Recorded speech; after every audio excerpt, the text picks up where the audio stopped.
Bueno, el último día estuvimos tocando sobre todo lo que son los seres vivientes, haciendo una descripción de lo que eran los seres vivientes, una parte de la descripción de lo que son los seres vivientes, de lo que significan y citando unos cuantos pasajes sobre ellos.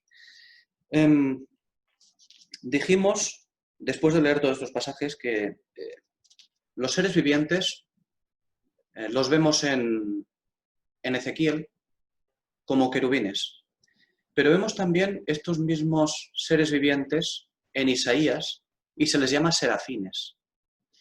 Serafines, la palabra en hebreo, saraf, es una palabra que significa, se traduce, quiero decir, significa porque se traduce en la misma escritura como abrasadores, ardientes, su traducción. O también se podría traducir perfectamente como venenosos, los serafines.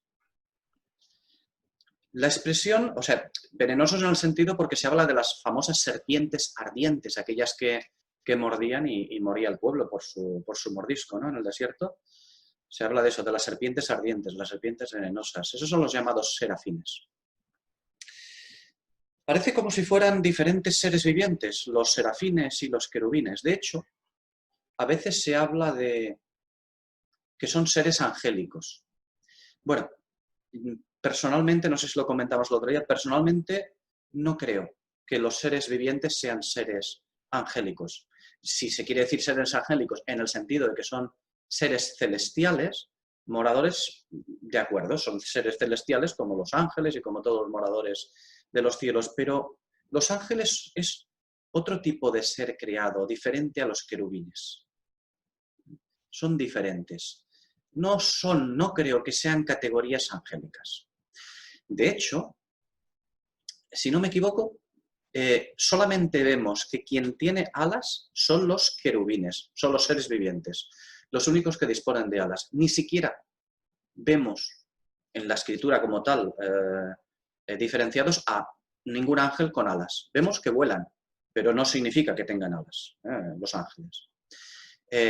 Tampoco entramos en esto, ¿no? En estos momentos, ni mucho menos. Pero los únicos de los que se dice que tienen alas son los seres vivientes.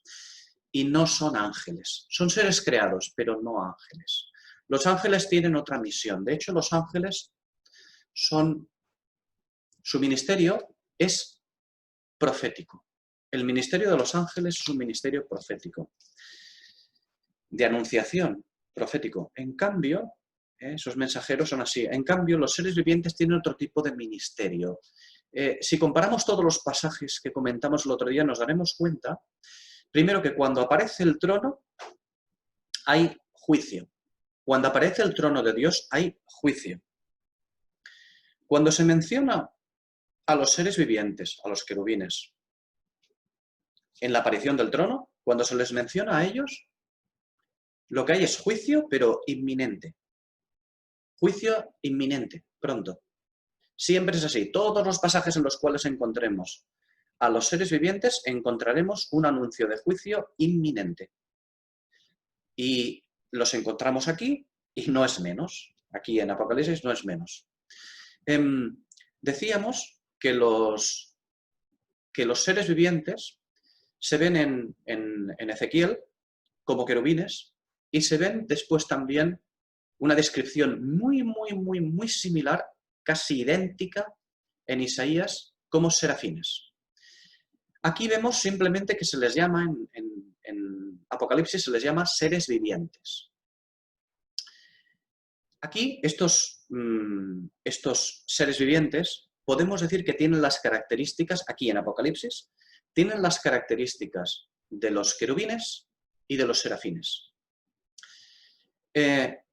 Alguno dirá, porque son seres diferentes, ya que, aunque parece que la descripción de ellos es prácticamente idéntica, parece que sean los mismos incluso, tiene algún tipo de diferencia entre unos y otros. Por ejemplo, su nombre. También hay otra diferencia más, las alas, de que disponen unos y disponen otros. En Ezequiel, llamados seres vivientes y llamados querubines, en Ezequiel, disponen de 4 alas. En Isaías se llaman serafines y disponen de 6 alas. Estos seres vivientes de Apocalipsis también disponen de 6 alas como los serafines de Isaías. Bien, lo que digo en cuanto a esto es que no es que sean iguales, idénticos, es que son los mismos. En todos los pasajes de la Escritura son los mismos seres. Y en este pasaje de Apocalipsis continúan siendo los mismos seres. Aquellos que sostienen el trono, que forman parte del trono. Incluso el Señor se sienta sobre ellos.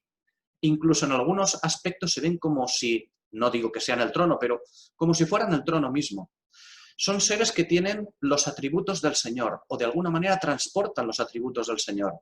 Son seres muy curiosos, muy especiales. Incluso con las explicaciones que tenemos aquí, que tenemos suficientes, pero en algunos aspectos nos podemos quedar un poco cortos a la hora de escribirlos, porque siendo seres creados y que son transportadores de alguna manera de los atributos del Señor, de algunos atributos del Señor, es increíble, ¿no? ¿Qué tipo de ser son? Vale. Y dijimos que se llamaban querubines, que eran llamados querubines, cuando tienen relación con la guarda de la santidad, la justicia y la gloria de Dios. Y siempre aparecen en vistas al juicio. Pero no cualquier juicio, al juicio sobre Israel. ¿Por qué? Porque ellos realmente no ejecutan como algunos ángeles. Ellos no ejecutan. Ellos solamente aparecen, si os dais cuenta, solamente aparecen cuando hay un juicio inminente, pero además aparecen en relación siempre con las naciones que deben castigar a Israel, con las naciones que deben ejecutar los juicios de Dios, naturalmente, la purificación sobre Israel de Dios, pero a través de estas naciones. Por lo tanto, el ministerio de los seres vivientes es un ministerio, sí, de juicio, pero juicio providencial. Ellos no son los portadores de la ira del Cordero. Ellos hacen otro tipo de juicio sobre Israel, pero no lo ejecutan directamente ellos mismos. Comparando todos los pasajes, lo vemos en todos los pasajes. Incitan de alguna manera, o podemos decir que incitan, o podemos decir que aparece allí cuando las naciones, las potencias en la tierra, han de ejecutar los juicios de Dios sobre Israel. Eso lo vemos siempre. Por lo tanto, decimos de los seres vivientes que su juicio, los juicios que ejecutan los juicios de Dios, lo hacen de manera providencial, nunca directamente, siempre usando la mano del hombre.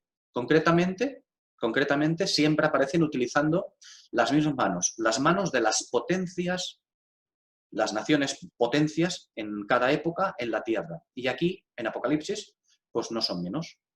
También usarán las potencias, o mejor dicho, la potencia de la tribulación. Y la potencia de la tribulación no es ni más ni menos que el Imperio Romano. El Imperio Romano redivivo. El Imperio Romano resucitado. Aquella bestia que era, que no es y que está para subir del abismo, que está para llegar al tiempo tribulacional y pues hacer juicio contra los santos y descargar toda su ira contra Israel y contra los del testimonio. Esto lo veremos cuando lleguemos al capítulo 6. Ya empezaremos a verlo en el capítulo 6, cómo se abren los sellos y actúan los seres vivientes, pero siempre utilizando a las naciones. Los seres vivientes utilizan a los jinetes, utilizan a los carros y, sobre todo, utilizan a los caballos, a la fuerza, de alguna manera, la fuerza imperial delegada del Señor hacia las naciones, mediante la cual, mediante estos caballos, esta fuerza imperial delegada del Señor, o llamémosle fuerza imperial, fuerza gubernamental o fuerza de opresión que se le da a las naciones para que las usen. Estos son los caballos, ya lo veremos cuando llegue el momento. Bien, pero era para describir un poquito estos seres. Decíamos que eran seres creados. También son llamados serafines.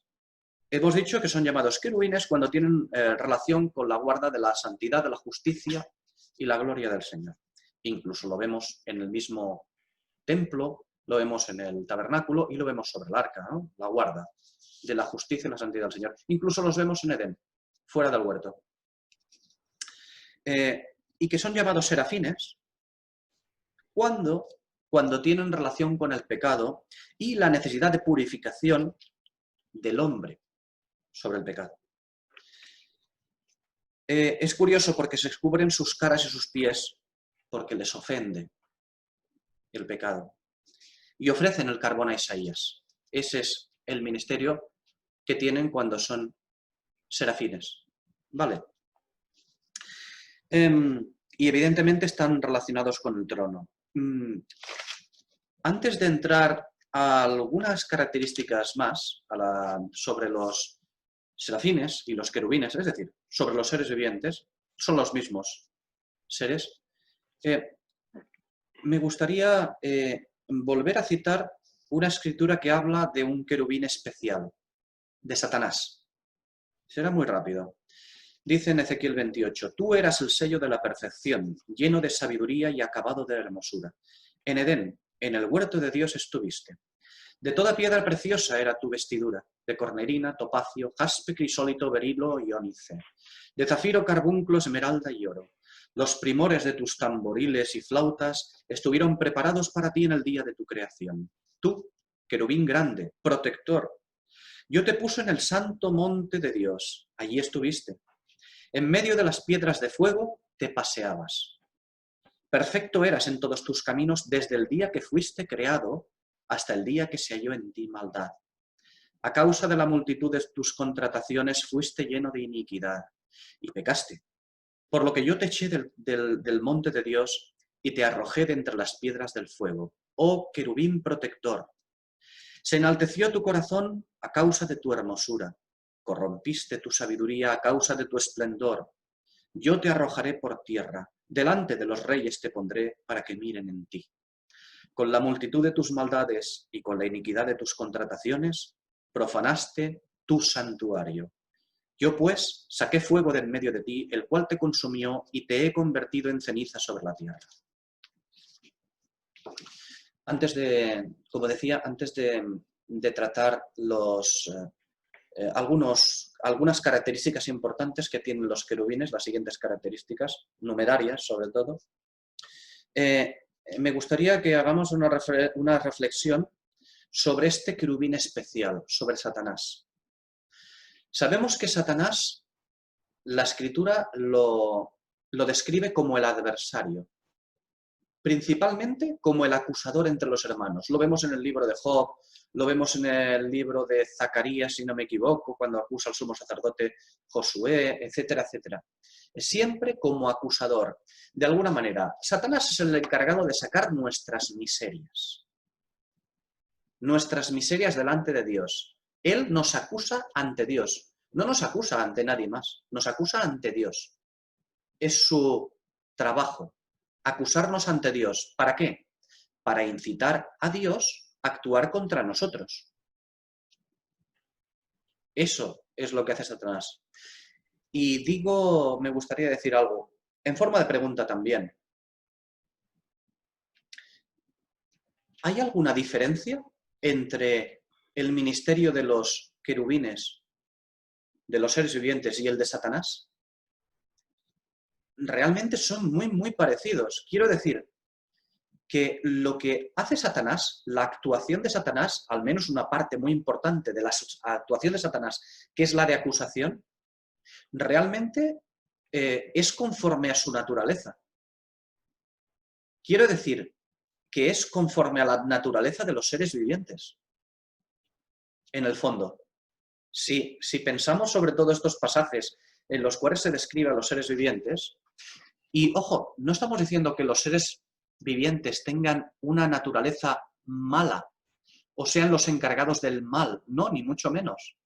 Aquí hay la gran diferencia entre los demás querubines, los demás seres vivientes y Satanás, que de Satanás se dice: a causa de tus contrataciones profanaste tu santuario. Yo pues saqué fuego de en medio de ti, el cual te consumió, y te he convertido en ceniza sobre la tierra.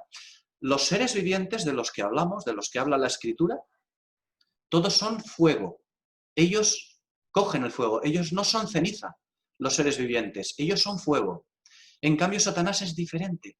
Quiero decir, es diferente después de lo que ocurrió. en el momento que tuvo que ocurrir. Él se ha convertido en ceniza sobre la tierra. El fuego de Satanás, porque el fuego de los carbones encendidos que hay en el trono, es un fuego purificador, sí, que mata, naturalmente que mata, ya lo creo que mata, pero a causa de la justicia y la santidad divina. En realidad, el problema no lo tiene Dios, ni los carbones encendidos, porque nosotros, me refiero a los creyentes, es decir, a los que hemos recibido la salvación en Cristo Jesús, nosotros podríamos permanecer, sí, con debilidad como Daniel, como Isaías o como Juan, en mucha debilidad y caeríamos delante de la presencia de Dios. Pero nosotros no necesitamos de que esos carbones nos toquen para ser santos, porque ya somos santos. Nosotros ya somos santos, ya hemos sido rescatados. Pero, quiero decir, los que no han sido rescatados, esos carbones, lo único que harían con ellos sería, esos carbones encendidos, ese fuego, lo único que haría con ellos es consumirlos instantáneamente. Instantáneamente. Y de eso se trata, del fuego del Señor. Por eso la actuación de los querubines en Apocalipsis. Porque va a haber un contacto de Dios con la tierra de alguna manera, en juicio, en juicio. De ahí el humo, etcétera, etcétera, que vimos en otros momentos. Pero en cuanto a Satanás, la diferencia está en que Dios le ha convertido en cenizas sobre la tierra. Esta es la gran diferencia. Satanás, ¿qué puede producir? No puede producir ni vida ni muerte, Satanás. Lo único que puede ser es el acusador. Sí, es un cometido que puede parecernos despreciable, pero realmente, si nos damos cuenta, tiene mucha relación este cometido de Satanás con el ministerio de los seres vivientes, con el ministerio de los querubines. Guarda mucha relación. Él es el acusador. De hecho, no puede hacer nada más. No puede hacer nada más. Pero simplemente quería citar esta cuestión sobre Satanás, porque realmente la pregunta es, ¿está haciendo algo diferente o muy diferente a aquello para lo cual fue creado? Un ministerio que tiene contacto con el pecado para juicio, no está haciendo algo demasiado diferente de aquello para lo cual fue creado. Lo que ocurre que él cayó y el Señor le convirtió en cenizas sobre la tierra. Ya no son carbones encendidos de los querubines. Ahora él es ceniza. Querubín protector. Él profanó no el santuario de Dios, su propio santuario se le llama al de Satanás, igual que el de los querubines. Bien, solamente era esta apreciación. Si antes de continuar queréis hacer algún comentario o en fin, sobre esto. Cuando dices que los querubines son... bueno, si Satanás, el querubín supremo, es el acusador, ¿los que tenemos aquí en Apocalipsis también son como él? ¿O habían sido o se han vuelto en algún punto como él? Bien, yo no diría que es, digamos, querubín supremo. Aunque... Bueno, el que había sido supremo, claro. Lo había sido y profanó su santuario, ¿no? Profanó su santuario, es decir, no el santuario de Dios, su propio santuario. Sí. O sea, tenía su propio santuario. No sé si es el supremo, no sé si es el querubín supremo, pero de una manera u otra, probablemente estaba a la cabeza de una orden que nosotros no sabemos llegar mucho más allá, ¿no? Bueno, claro, si asociamos protector con supremo es un poquito... Bueno, un poquito relativo, ¿no? Sí, porque protector son todos los querubines. Los querubines son protectores. Eso lo vemos en todo momento. Solamente citar el hecho de que realmente quiero hacer diferencia entre los seres vivientes y Satanás. Pero por un lado quiero hacer la diferencia, que se vea la diferencia, que ellos son portadores de carbones encendidos, portadores del juicio recto y perfecto y santo de Dios, eso tiene que quedar claro, y en cambio Satanás es de alguna manera portador también de algo relacionado con eso, es el acusador, Él acusa, él dice, Señor, mira, lanza sobre él tus juicios. Si os dais cuenta, es muy similar a lo que hacen los seres vivientes. Lo que ocurre que Satanás es convertido en ceniza. Lo suyo no son carbones, lo suyo son cenizas. No es lo mismo los carbones encendidos de los querubines que las cenizas de Satanás. No es lo mismo. Pero parece ser que el ministerio era muy similar, el mismo. De hecho, vemos que el trabajo de Satanás, acusador, es un ministerio muy similar. Es curioso. Perdón, si queréis añadir alguna cosa o comentar. Sí, Porque bueno, quedaba un poquito... entiendo que choque un poco, pero al comparar todos los pasajes es muy curioso. No, claro, es que teníamos, bueno, siempre tenemos la imagen de Satanás como el más ser supremo, o sea, el ser más supremo de todos los creados, ¿no? Y parece ser que, claro, al leer estas escrituras no es tanto así. Bueno, se le dice que era el sello de la perfección, pero claro, sello de la perfección, claro, lo hemos tomado muchas veces como sello de la perfección porque era el más grande. No lo sé. Pero los otros también son sello de la perfección, los otros querubines. Son los portadores de los atributos del Señor. Él se sienta encima de los querubines, los cabalga también. Ellos son el sello de la perfección también. Que Satanás no es cualquier cosa, eso desde luego. Pero que también a la vez tenemos que decir que es muy curioso el ministerio que tiene Satanás como acusador. Caído, ceniza, pero tiene un ministerio, ya digo, muy similar. Si no idéntico, muy similar. Creo que comparten las mismas cosas con los seres vivientes, porque él es un querubín en sí mismo.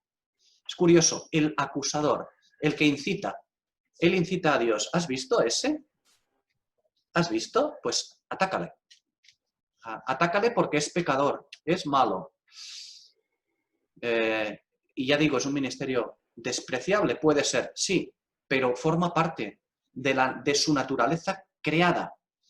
Y es la misma naturaleza creada que los demás querubines. Por eso digo que los seres angélicos, los ángeles concretamente, los considero un tipo de seres muy diferentes de los querubines, de los seres vivientes. Ellos son seres muy diferentes. Guardan relación con otra cosa. ¿Que pueden compartir alguna cosa con los querubines y los ángeles? Igual que nosotros también compartimos alguna cosa, incluso con los ángeles. O con el Señor también podemos compartir alguna cosa. Pero ya digo, los veo como seres muy diferentes. Y a Satanás como siendo un querubín y en este ministerio de acusación como siendo, efectivamente, teniendo un ministerio muy similar. Curioso. Es curioso. El acusador. Y los querubines lanzan los juicios de alguna manera, de manera providencial, pero los lanzan.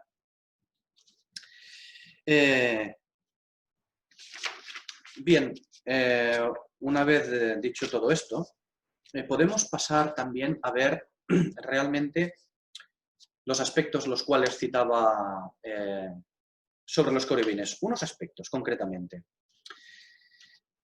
Son 4 querubines. Vamos a hablar del número 4, porque también es importante. Yo entiendo que el número 4 en la escritura, en toda la escritura, indica orden, simetría, ejecución con aquello que tiene que ver con la acción de Dios sobre la tierra, con la acción de Dios con la tierra. Eso indica el número 4. Vamos a ver algunos pasajes sobre ello. Génesis 2. Salía de Edén un río para regar el huerto, y de allí se repartía en 4 brazos, una acción sobre la tierra. Génesis 47. De los frutos daréis el quinto a Faraón, y las 4 partes serán vuestras para sembrar las tierras, y para vuestro mantenimiento, y de los que están en vuestras casas, y para que coman vuestros niños. Es la acción de Dios con el número 4. Seguimos. Isaías 11. y levantará pendón a las naciones, y juntará a los desterrados de Israel, y reunirá a los esparcidos de Judá de los 4 confines de la tierra. Tiene que ver con el hombre, tiene que ver con la acción de Dios sobre la tierra y sobre el hombre. Daniel 7. Estas 4 grandes bestias son 4 reyes que se levantarán en la tierra. Tiene que ver con la acción, ¿eh? Zacarías 6. De nuevo alcé mis ojos y miré, y he aquí 4 carros que salían de entre 2 montes, y aquellos montes eran de bronce. En el primer carro había caballos alazanes, en el segundo carro caballos negros, en el tercer carro caballos blancos, y en el cuarto carro caballos tordos y vigorosos. Tomé entonces la palabra y dije al ángel que hablaba conmigo: Señor mío, ¿qué es esto? Y el ángel me respondió y me dijo: estos son los 4 vientos de los cielos que salen de presentarse delante del Señor de toda la tierra. Nuevamente, acción. Acción, con el número 4. Seguimos, Hechos 10. Y vio el cielo abierto y que descendía algo semejante a un gran lienzo que atado de las 4 puntas era bajado a la tierra. Ahí es donde estaban todos las bestias y cuadrúpedos, etcétera, etcétera, ¿eh? Apocalipsis 7, que ya lo veremos, pero lo citamos. Después de esto vi a 4 ángeles en pie sobre los 4 ángulos de la tierra, que detenían los 4 vientos de la tierra, para que no soplase viento alguno sobre la tierra, ni sobre el mar, ni sobre ningún árbol. Una acción que la ejecutan 4 ángeles y que detienen los 4 vientos de la tierra. Podría ser un ángel simplemente que detenga los 4 vientos. Ya lo veremos también en otra escritura, pero aquí concretamente vemos 4 ángeles que detienen los 4 vientos de la tierra. Para que no soplase ese viento, ese mal, esa acción, para que no se ejecutase una serie de acciones, pero eso ya lo veremos más adelante. Apocalipsis 9. El 6.º ángel tocó la trompeta y oí una voz que salía de los 4 cuernos del altar de oro que está delante de Dios, diciendo al 6.º ángel que tenía la trompeta: suelta los 4 ángeles que están atados junto al gran río Éufrates. Y fueron soltados los 4 ángeles que estaban preparados para la hora, día, mes y año, a fin de matar a la tercera parte de los hombres. En estos versículos, varios números 4, porque tienen que ver con una acción sobre la tierra, sobre los hombres, sobre la tierra. El número 4 indica acción sobre la tierra, sobre los hombres.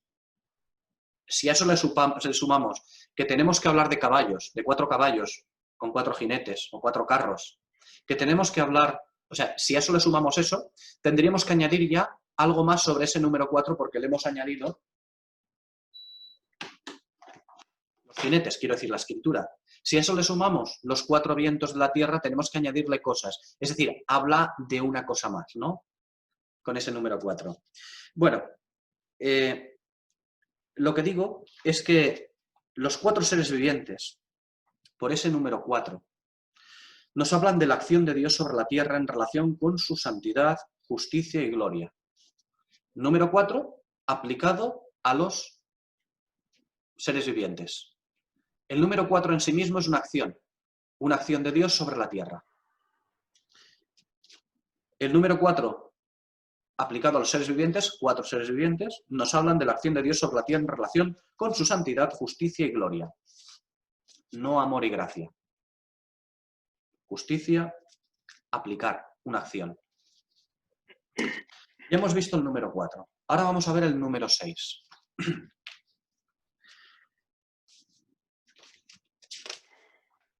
El número 6 es número de hombre.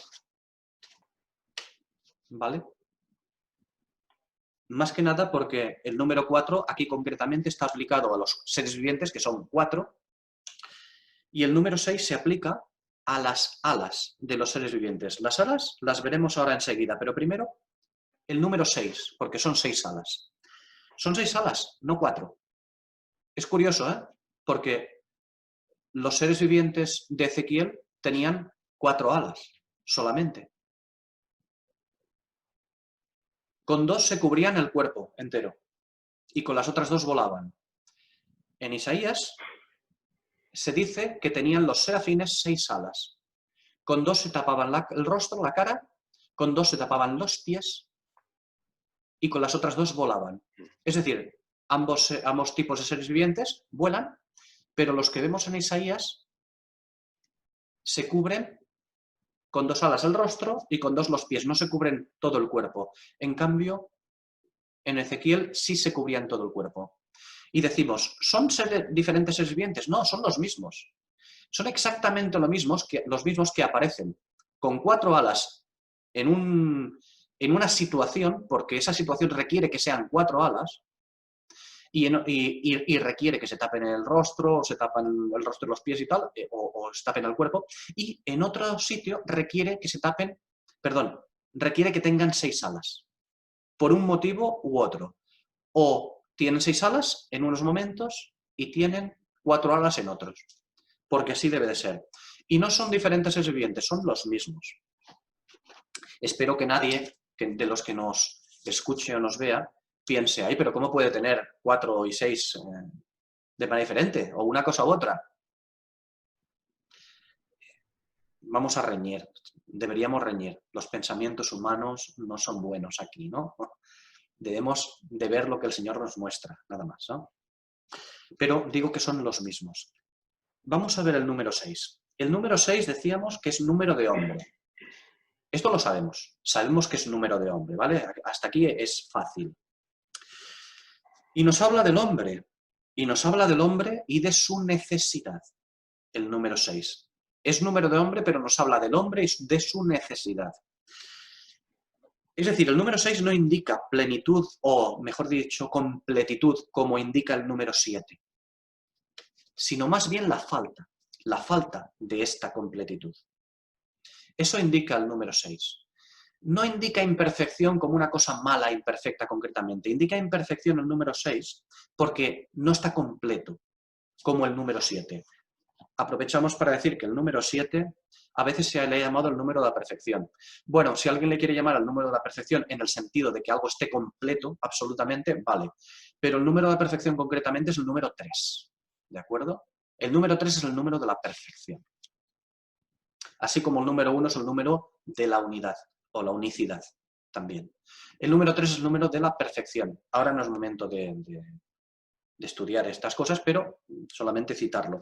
Y el número 7 no es el número de la perfección, sino el número de la completitud, de algo perfectamente completo, no perfección, de algo completo, concretamente. Vale, y decimos que el número 6 lo que tiene es falta de completitud. Cuando se dice que el número 6 es imperfecto es porque tiene falta de completitud, no porque sea algo malo en sí mismo, ¿vale? Vamos a verlo rápidamente. Éxodo 16. 6 días lo recogeréis, mas el 7º día es sábado. En él no se hallará, habla del maná, ¿no? Es decir, la necesidad del hombre. No está completo en sí mismo, necesita algo. Éxodo 20. 6 días trabajarás y harás toda tu obra. Mas el 7º es sábado para Jehová tu Dios. Una vez más, está hablando a los hombres. 6 para el hombre. El trabajo, su necesidad.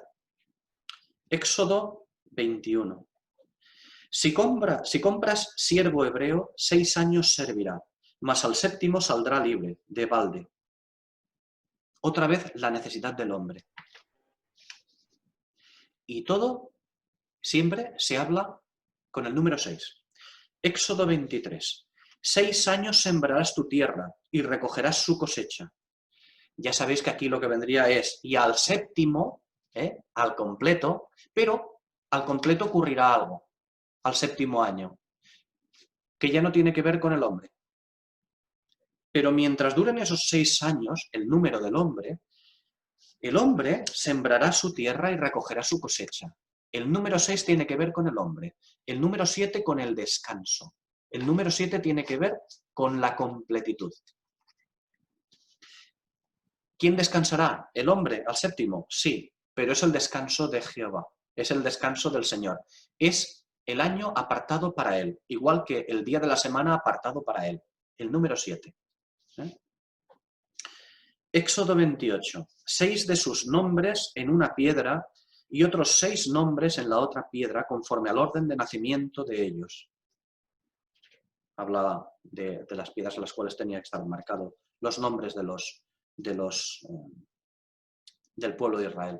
Pero fijémonos que no dice 12, dice 6 y 6 concretamente aquí en este pasaje. ¿Por qué? Porque lo que quería enfatizar la escritura es que es número de hombre. No dice 12, dice 6 y 6.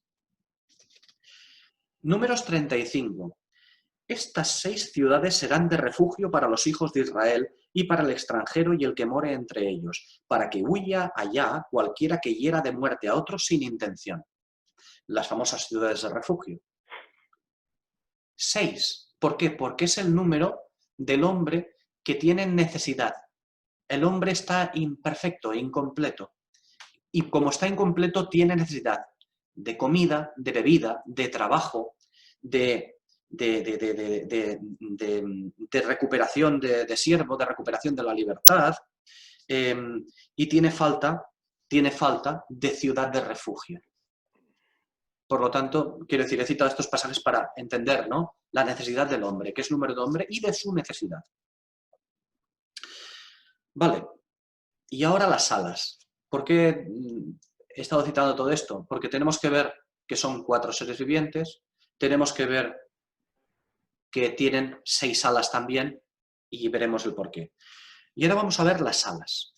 Las alas nos indican aquello con lo que tiene que ver la acción de los seres.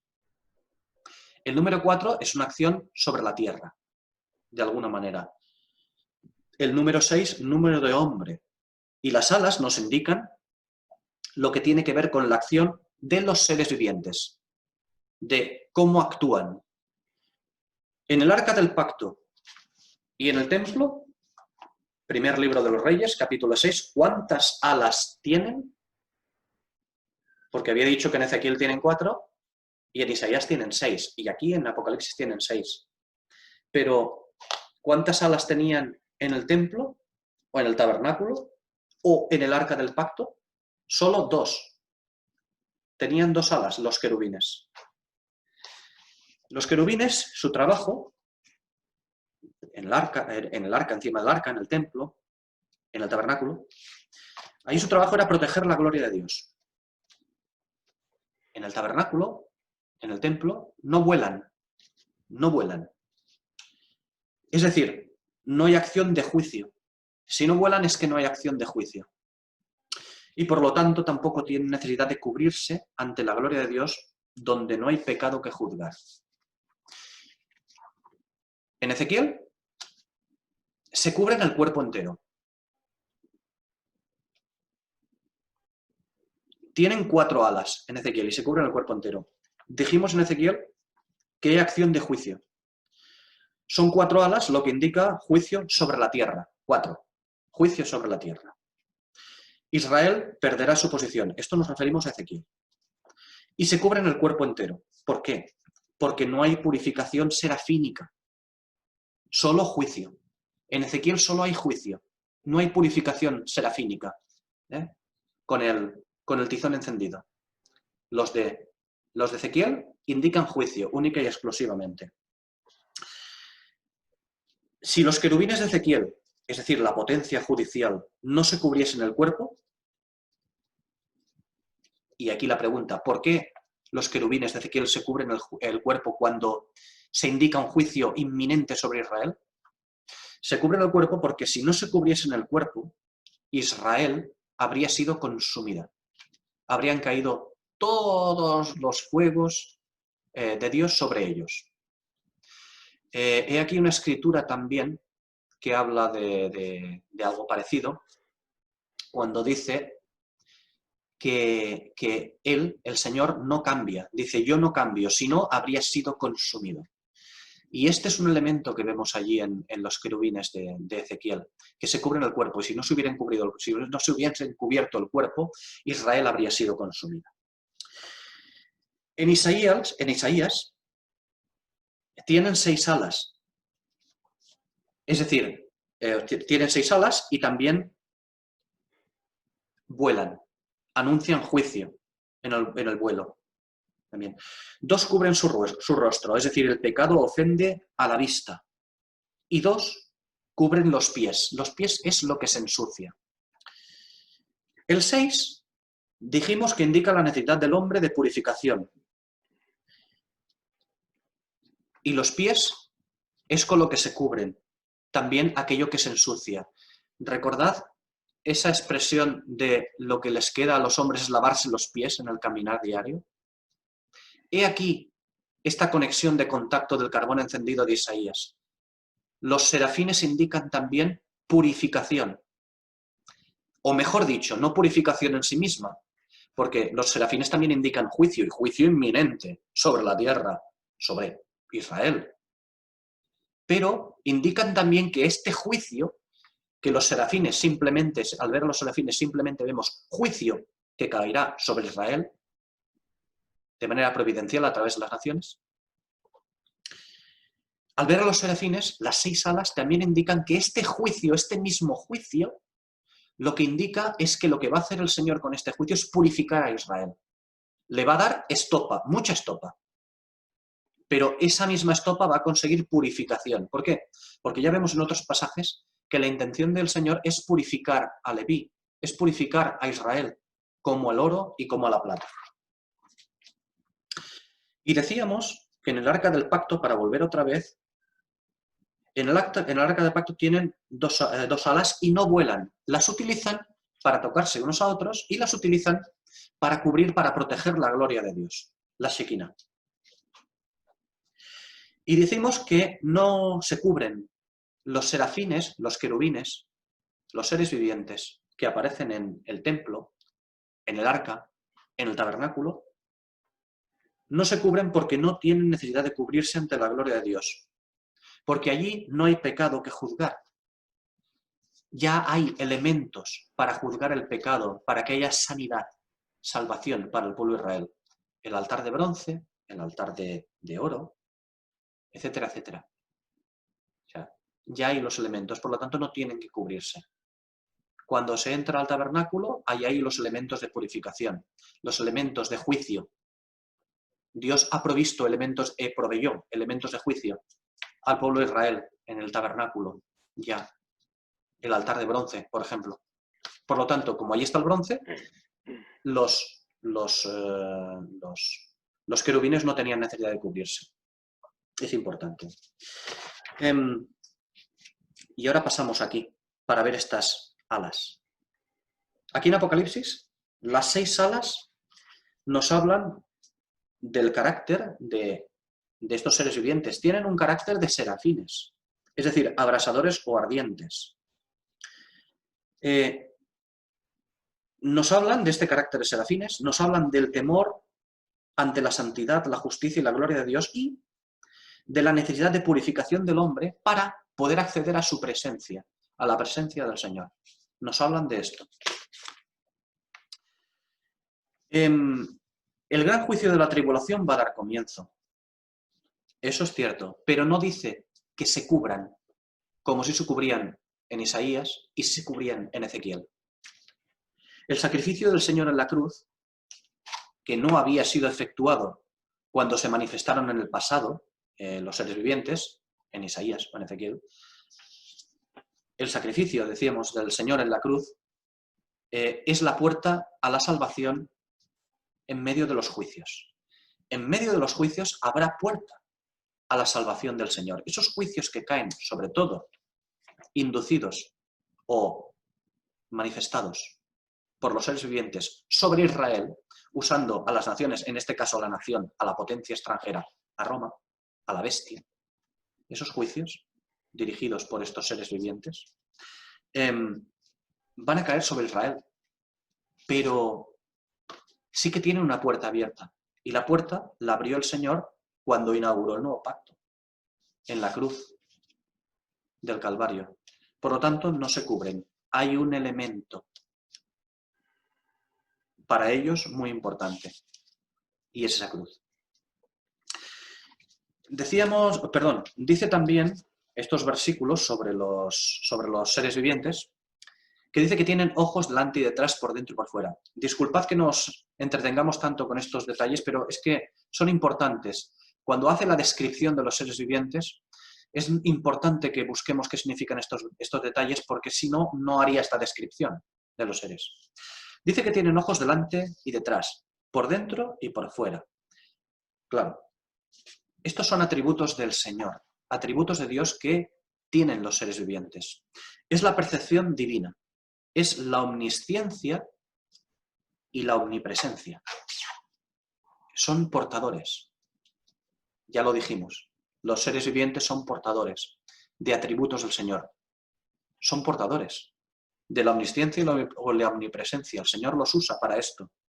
Es la percepción divina. Dice Proverbios 15, los ojos de Jehová están en todo lugar, mirando a los malos y a los buenos. Hace distinción, para hacer distinción. ¿Para hacer distinción de qué? Del pecado. He aquí los seres vivientes, portadores de estos ojos. Para hacer distinción y por lo tanto juicio. Es decir, estos ojos lo que nos muestran, de lo que nos hablan, es que nada se escapará del juicio. Ni el pasado, ni el futuro.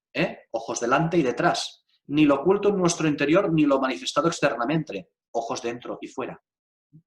Esto es de lo que nos habla. Habla de que nada se escapará del juicio. Bien. También nos habla de las caras. Ahora. Nos habla de las caras. Y vamos a ver.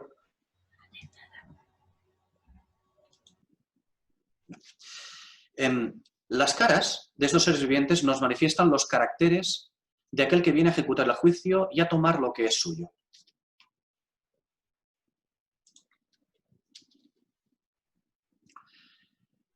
Vamos a verlos. Bueno, cuando decimos de que los manifiestan los caracteres de aquel que viene a ejecutar el juicio y a tomar lo que es suyo, evidentemente, ¿de quién estamos hablando? Del Cordero, el que tiene que manifestar su ira. Vale. ¿Quién es el león? El león nos muestra, esta cara de león nos muestra al león de Judá. Es decir, el rey que se ve manifestado en el Evangelio de Mateo, ¿no? Es el que tiene el derecho al trono de David. Vamos a ver al becerro. Es el sacrificio. Es el siervo fiel hasta la muerte del Evangelio de Marcos. Es el Redentor. ¿Por qué? O mejor dicho, por lo que tiene derecho, sobre todo por redención. Es la reconciliación de todas las cosas. Tenemos también la cara de hombre. ¿Qué nos muestra la cara de hombre? La cara de hombre la vamos a describir rápidamente. Y se hizo hombre. El Hijo del Hombre del Evangelio de Lucas. Es el heredero de Adán. Todo es suyo por derecho de creación. He aquí la distinción entre la cara de león y la cara de hombre. He aquí la diferencia entre el Evangelio de Mateo y el Evangelio de Lucas. En el Evangelio de Mateo vemos también una genealogía. La genealogía, una genealogía es de una manera y la otra genealogía es de la otra. Una genealogía llega hasta unos ciertos límites en Mateo y ahí lo que nos muestra es al rey, al que tiene derecho sobre el trono de David. Es decir, al que viene a cumplir, a instaurar aquella promesa que se le hizo a David. Él es el heredero de ese trono, aquel que no debería desaparecer nunca de la tierra. En cambio, la genealogía nos la lleva hasta Adán. La genealogía del Señor nos la lleva hasta Adán. Aquí ya no nos habla del trono de David, aquí nos habla del trono del mundo. ¿Por qué? Por derecho de creación, naturalmente. También nos muestra otra cara, el águila, no de cualquier manera. Es un águila volando, una cara como la de un águila volando.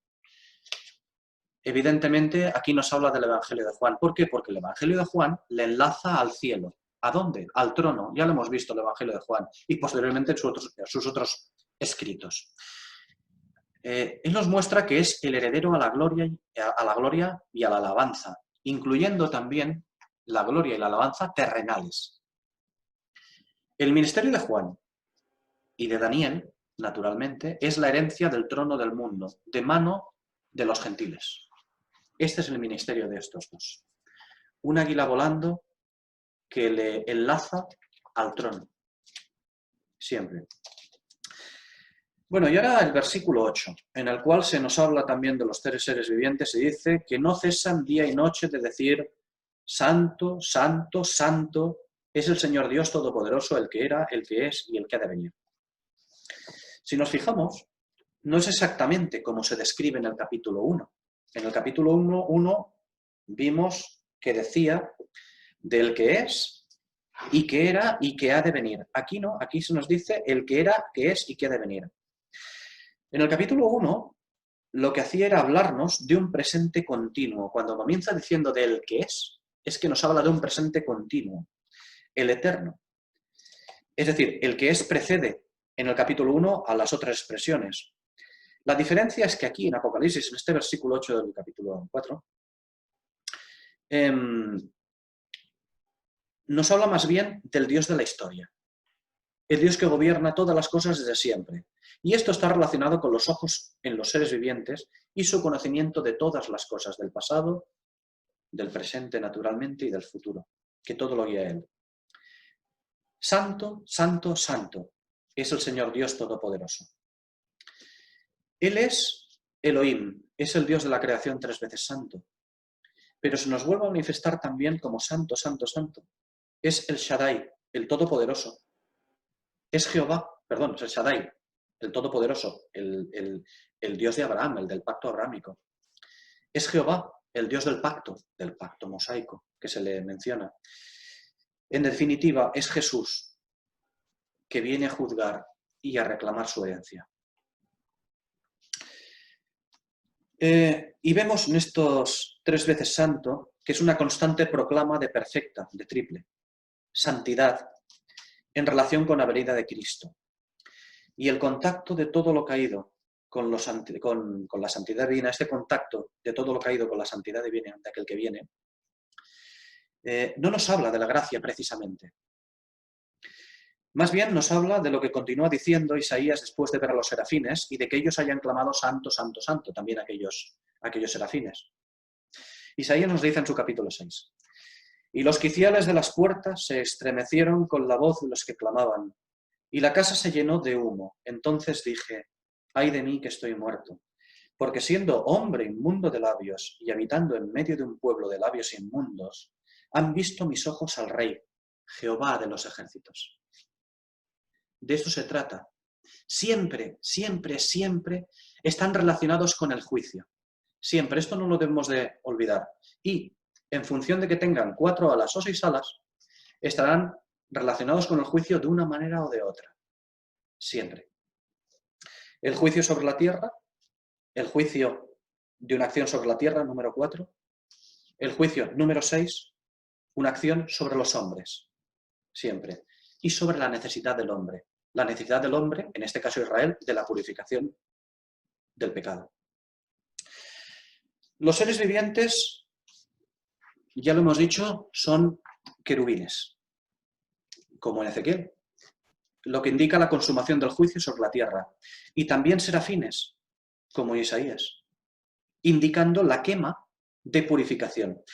La consumación del juicio y la quema de purificación parecen lo mismo. Y de hecho, se efectúan de la misma manera. Y a la vez, es solo un juicio, es el mismo juicio, pero no es el mismo principio. Se efectuarán a la vez y es lo mismo, porque son los mismos seres vivientes. Todo se efectúa a través de juicio y a la vez se usa del juicio sobre Israel y de la quema de purificación. Quemará a Israel, pero a la vez también lo purificará. No todo, quedará una tercera parte de Israel, que es a la que se purifica.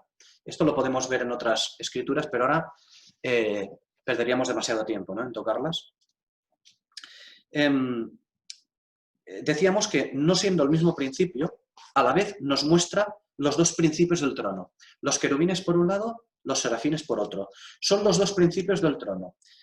Estos principios los encontramos también en la misma cruz, en la cruz del Señor. Juicio y purificación. Esto encontramos los dos principios, los de los querubines y la de los serafines en la cruz del Señor. Juicio y purificación, las dos cosas. Ojo, sobre todo, una vez más, queremos repetir, no estamos hablando de juicio y gracia, ¿eh? Cuando hablamos de juicio y purificación en la cruz, no hablamos de juicio y gracia. Es algo que efectúa el Señor, ¿eh? No es juicio y gracia. El juicio y la purificación, recordemos que siempre ambos son por fuego. Quien obró en la cruz fue el Señor. Nosotros no tuvimos nada que ver en la cruz, en absoluto. Estamos hablando de un pacto absolutamente unilateral, igual que el pacto abrámico, unilateral. El nuevo pacto es unilateral, de Dios con los hombres, pero lo cumple Él. De tal manera que lo vemos en la cruz efectuando Él el juicio, es decir, o mejor dicho, efectuándose sobre Él, sobre el Señor, el juicio, es decir, clavándose sobre Él todas las flechas de la ira de Dios. Y a la vez el Señor efectuando la purificación en el mismo juicio. Se efectuaba la purificación. Pero la purificación no se efectuaba sobre nosotros. La purificación la efectuaba el Señor. Posteriormente a su sacrificio en la cruz, es efectuada cuando nosotros aceptamos ese sacrificio vicario de Cristo por nosotros. Por eso digo que el juicio y la purificación son ambos por fuego, no es juicio y gracia. La gracia sobreviene a causa de esa purificación que ha efectuado el Señor Jesús en la cruz. Es importante tenerlo en cuenta. Nos dice Malaquías en su capítulo 3, ¿y quién podrá soportar el día de su venida?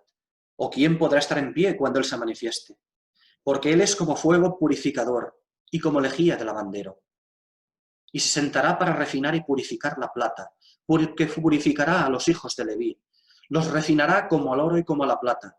Y me acercaré a vosotros para juicio, porque yo, Jehová, no cambio. Por esto, hijos de Jacob, no habéis sido consumidos.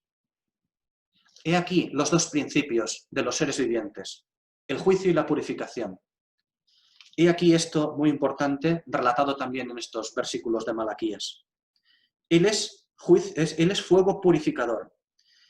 Él se acerca para purificación, pero se acerca para juicio. Es lo mismo, en realidad se ejecuta de la misma manera, pero tiene estos dos principios, igual que en la cruz. Y de la misma manera que Él se acerca para juicio y para purificación, se dice que purificará con esta purificación a los hijos de Leví. Por eso, continúa diciendo Malaquías la Escritura, por esto, porque Jehová no cambia y ejecuta de esta manera estos dos tipos de juicio, este juicio y esta purificación, por eso los hijos de Jacob no han sido consumidos. Habrá 2/3 partes que morirán, ciertamente, en esa ejecución de juicio. Estamos hablando de Israel, la tercera parte es Israel, 2/3 partes morirán, pero una tercera parte será recuperada. Esta tercera parte es simbólica, pero es la tercera parte de Israel. A esos los purificará. Porque el Señor siempre se guarda un remanente, siempre escoge un remanente. Y cuando acabe el tiempo nuestro aquí en la tierra, cuando acabe este tiempo nuestro, el tiempo de la Iglesia, la que nosotros conocemos hoy en día, ahora que es el tiempo de la manifestación de la gracia del Señor, es decir, llamado el tiempo de su paciencia, el tiempo de la paciencia de Jesucristo.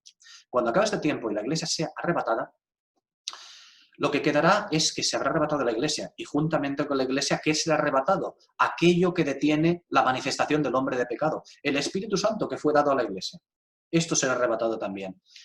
¿Qué es lo que habrá? Pues la manifestación del hombre de pecado, se manifestará la bestia imperial, y lo que hará pues será pues, la tribulación, básicamente. Cuando empiece la tribulación, empezarán a manifestarse todas estas cosas, principalmente sobre Israel, porque es sobre quien están decretados estos juicios. ¿Para qué? Para ejecutar juicio contra ellos por el mal que han hecho contra su Dios, desde luego.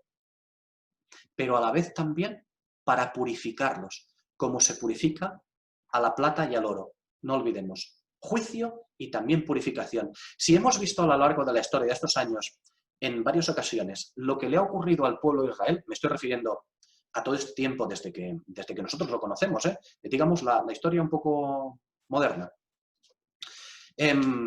Si lo hemos visto, pues hemos visto cosas realmente duras, porque sobre ellos pesa una piedra muy importante. Es la piedra de la posesión del Señor. Ellos son la posesión del Señor de Israel. Por lo tanto, debe pesar también sobre ellos el juicio, pero porque también tienen derecho a la purificación. Y ambos se efectúan de la misma manera. Bueno, no vamos a ahondar más en esto, porque era importante.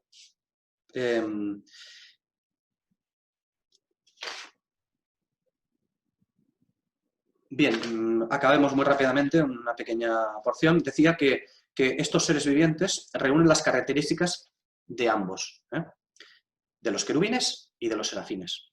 Y tienen carácter judicial, lo cual anuncia un juicio, pero un juicio inminente. Si vemos al trono, como hemos dicho, veremos que se anuncia juicio. Pero cuando vemos al trono y los querubines, los seres vivientes, el juicio ya es inminente. Ese juicio es inminente en base a la justicia, santidad y la gloria de Dios. Es decir, aquello que no haya recibido la redención será abrasado. Como la misma expresión de los serafines, Saraf, los abrasadores, los ardientes. Lo que no haya recibido la redención será abrasado.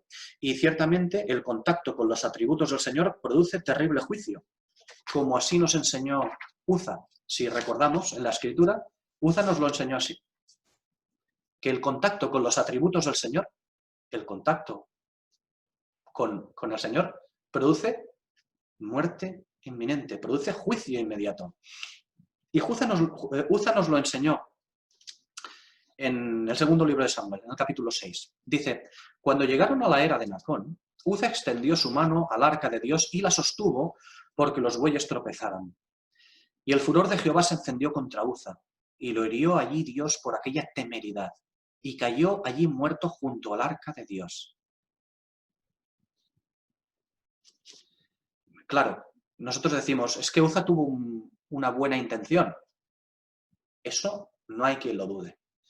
Que Uza tuvo una buena intención, no hay quien lo dude. Además, Uza no era cualquiera, ¿eh? Era un soldado muy, muy importante de David. Uza no era cualquiera, pero tuvo una buena intención. Ya hemos visto en la Escritura cómo pueden acabar las buenas intenciones si no están sujetas a la mente de Cristo, a lo que el Señor quiere. Las buenas intenciones humanas no sirven para mucho, nada más que para las cosas de hombres, para cosas nuestras. Decimos que los seres vivientes tienen un inequívoco carácter judicial, ¿de acuerdo? Con una particularidad, su acción es providencial, ya lo hemos citado antes, pero incidimos en esto. La acción de los querubines, de los seres vivientes, es providencial. Es decir, su acción es a través de las diferentes potencias humanas. Son las diferentes fuerzas o gobiernos humanos los ejecutores, es decir, aquellos que, sin saberlo, sin necesidad de saberlo, cumplen la voluntad de Dios.